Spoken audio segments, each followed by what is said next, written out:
CM Revanth Reddy అధ్యక్షతన CLP సమావేశం ముగిసింది. ఎంసీ హెచ్ఆర్డీలో ముఖ్యమంత్రితో భేటీ అయ్యారు ఎమ్మెల్యేలు. రాష్ట్ర వ్యవహారాల incharge Deepadas Munshi, PCC chief Mahesh Goud సమావేశానికి హాజరయ్యారు. ఇక కులగణన సర్వే, ఎస్సీ వర్గీకరణ అంశాలపై చర్చించారు. ఎస్సీ వర్గీకరణ, బీసీ కులగణన అంశాలను ప్రజలకు తీసుకెళ్లాలని నిర్ణయించారు. ఎస్సీ వర్గీకరణపై మెదక్లో సభ పెట్టాలని కాంగ్రెస్ అధ్యక్షుడు ఖర్గేను పిలవాలని నిర్ణయం తీసుకున్నారు.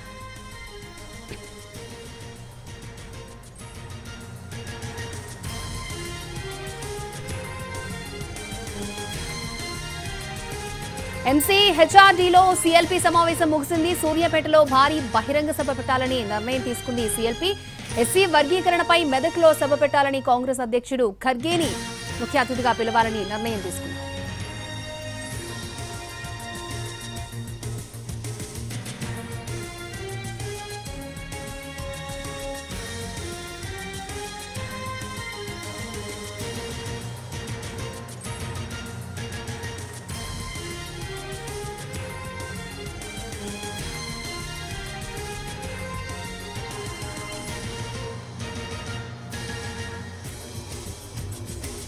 ఎంసీ హెచ్ఆర్డీలో సీఎల్పీ సమావేశం ముగిసింది. సూర్యాపేటలో భారీ బహిరంగ సభ పెట్టాలని నిర్ణయించారు. ఎస్సీ వర్గీకరణపై మెదక్లో సభ పెట్టాలని కాంగ్రెస్ అధ్యక్షుడు మల్లికార్జున్ ఖర్గేని పిలవాలని నిర్ణయం తీసుకున్నారు.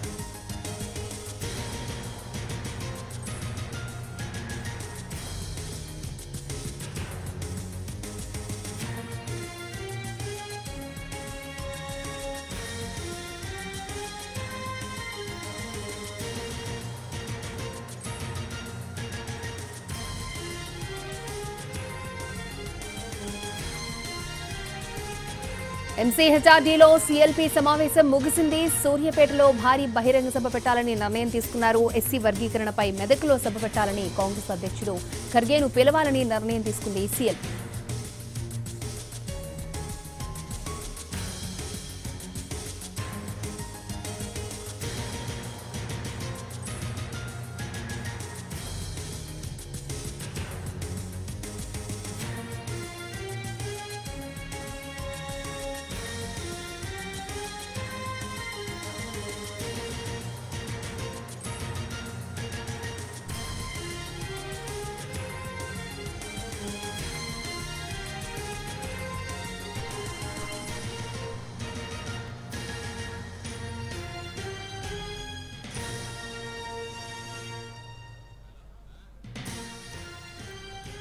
ఎంసీ హెచ్ఆర్డీలో సీఎల్పీ సమావేశం ముగిసింది. సూర్యాపేటలో భారీ బహిరంగ సభ పెట్టాలని నిర్ణయించారు. ఎస్సీ వర్గీకరణపై మెదక్లో సభ పెట్టాలని కాంగ్రెస్ అధ్యక్షుడు ఖర్గేను పిలవాలని నిర్ణయించారు. అలాగే పలు కీలక నిర్ణయాలు తీసుకున్నారు సీఎల్పీ భేటీలో.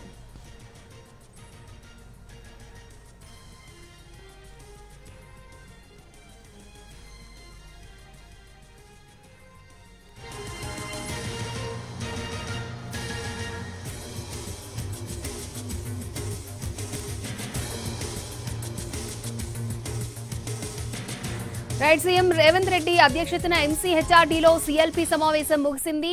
సీఎల్పీలో ఎటువంటి నిర్ణయాలు తీసుకున్నారనే విషయాలకు సంబంధించి మరిన్ని అప్డేట్స్ అందించడానికి మా ప్రతినిధి చారి లైవ్ లో సిద్ధంగా ఉన్నారు. చారి, కొద్దిసేపటి క్రితమే సీఎల్పీ సమావేశం ముగిసింది. చాలా సుదీర్ఘంగా జరిగినటువంటి ఈ సమావేశంలో 5 ఎమ్మెల్యేలు తమ అభిప్రాయాలని, తమ ప్రాంతాలకు సంబంధించినటువంటి అంశాలు, అలాగే ప్రభుత్వం అమలు చేసినటువంటి పథకాలు, వాటికి ప్రభుత్వం నుంచి అలాగే పార్టీ నుంచి జరగాల్సినటువంటి ప్రచారం, ఇలాంటి అంశాలన్నిటి మీద కూడా ఈ సమావేశంలో 5 ఎమ్మెల్యేలు సమావేశంలో ప్రస్తావించినట్టు తెలుస్తుంది. ప్రధానంగా ఇటీవల రహస్యంగా సమావేశాన్ని ఏర్పాటు చేశారని జరిగినటువంటి సమావేశంలో జడ్చర్ల ఎమ్మెల్యే అనిరుద్ధ్ ఉన్నాడు అనేటువంటి విషయంలో అనిరుద్ధ్ కూడా ఈ సమావేశంలో మాట్లాడారు. తమ నియోజకవర్గంలో ఉన్నటువంటి 4 గ్రామాలకు సంబంధించినటువంటి రెవెన్యూ సమస్యలని పరిష్కరించడానికి చాలాసార్లు ప్రయత్నించాము, అది పరిష్కారం నోచుకోవడం లేదనేటువంటి అంశాన్ని కూడా ప్రస్తావించారు. వీటితో పాటుగా తమకు ప్రత్యేకంగా సొంత ఎజెండా ఏమీ లేదు, ప్రజలకు సంబంధించినటువంటి అంశాలు తీసుకొచ్చినప్పుడు ప్రభుత్వం నుంచి స్పందన ఉండాలనేటువంటి సూచన కూడా చేసినట్టు తెలుస్తుంది. తన నియోజకవర్గంతో పాటు అమీన్పూర్లో కేటీఆర్కి సంబంధించినటువంటి బినామీ భూములు ఆక్రమించుకున్నప్పటికీ దానికి సంబంధించినటువంటి పూర్తి వివరాలన్నీ ఉన్నాయి. ఫిర్యాదు చేసినా పట్టించుకోవడం లేదనేటువంటి అంశాన్ని కూడా అనిరుద్ధ్ రెడ్డి ఈ సమావేశంలో ప్రస్తావించినట్టు తెలిసింది. దీనిపై పూర్తి ఆధారాలు సంబంధించిన శాఖలకు అధికారులకు ఇవ్వాలని సూచించినట్టు తెలుస్తుంది. ఇక మిగతా అంశాలుగా వస్తే ఎస్సీ వర్గీకరణకు సంబంధించి ఇప్పటికీ అసెంబ్లీలో చెప్పినట్టుగా వీలైనంత త్వరగా వీటిని అమలు చేయాలని నిర్ణయించుకుని ఈ అమలుకు సంబంధించినటువంటి ప్రక్రియ కూడా త్వరలోనే ప్రారంభించబోతున్నట్టు తెలుస్తుంది. అయితే ఈ ఎస్సీ వర్గీకరణకు సంబంధించి సూర్యాపేటలో భారీ బహిరంగ సభను ఏర్పాటు చేయాలని సిఎల్పి నిర్ణయించింది. సూర్యాపేటలో జరిగేటువంటి భారీ బహిరంగ సభకి రాహుల్ గాంధీని ఆహ్వానించాలని పార్టీ నిర్ణయించింది. ఆ సభలో రాహుల్ గాంధీ పాల్గొనే అవకాశం ఉంది. ఇక బీసీ కులగణనకు సంబంధించినటువంటి అంశంలో ఇప్పటి వరకు దేశంలో ఎక్కడా జరగని కులగణన తెలంగాణలో చేశాం. అయితే దీని మీద వచ్చినటువంటి అనుమానాలు కావచ్చు, కొన్ని సంఘాలు లేవనెత్తుతున్నటువంటి సమస్యలు కావచ్చు, వీటన్నిటిని పరిష్కరించే విధంగా అసలు ఏం జరిగింది, సర్వే ఏం జరిగింది, ఎలా చేశామనేటువంటి వివరాలన్నింటినీ కూడా ఎమ్మెల్యేలకి వివరించారు. ఈ బీసీ కులగణనకు సంబంధించినటువంటి అంశంలో కూడా ఒక భారీ బహిరంగ సభను ఏర్పాటు చేయాలని నిర్ణయించారు. ఈ బహిరంగ సభ మెదక్ జిల్లాలో ఏర్పాటు చేయాలని సిఎల్పిలో సూత్రప్రాయంగా నిర్ణయించారు. ఏఐసిసి అధ్యక్షుడు మల్లికార్జున ఖర్గేని ఈ సభకు పిలవాలని పార్టీ నిర్ణయించింది.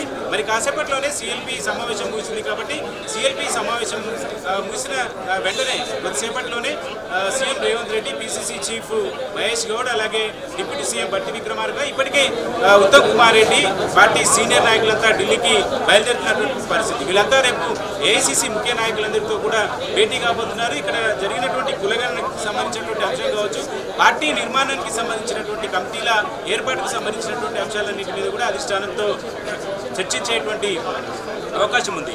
అయితే ఈ సమావేశంలో ప్రధానంగా కోమటిరెడ్డి రాజగోపాల్ రెడ్డి కూడా మాట్లాడారు. 2 లక్షల రుణమాఫీకి సంబంధించినటువంటి విషయంలో పూర్తి స్థాయిలో రుణమాఫీ చేసినప్పటికీ కూడా ఆ స్థాయిలో మనం ప్రచారం చేసుకోలేకపోయామనేటువంటి అంశాన్ని కూడా కోమటిరెడ్డి రాజగోపాల్ రెడ్డి లేవనెత్తారు.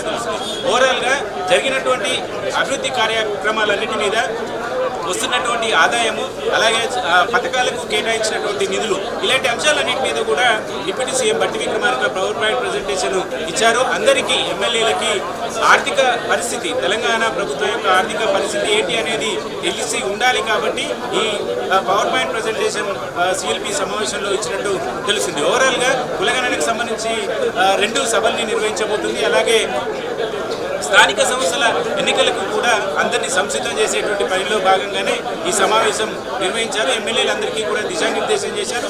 5-6 ఎమ్మెల్యేలు కూడా ఈ సిఎల్పి సమావేశంలో నియోజకవర్గాలు, జిల్లాల వారీగా ఉన్నటువంటి సమస్యలతో పాటు అంతర్గత సమస్యల మీద కూడా మాట్లాడినట్టు తెలుస్తుంది. ఓకే చారి.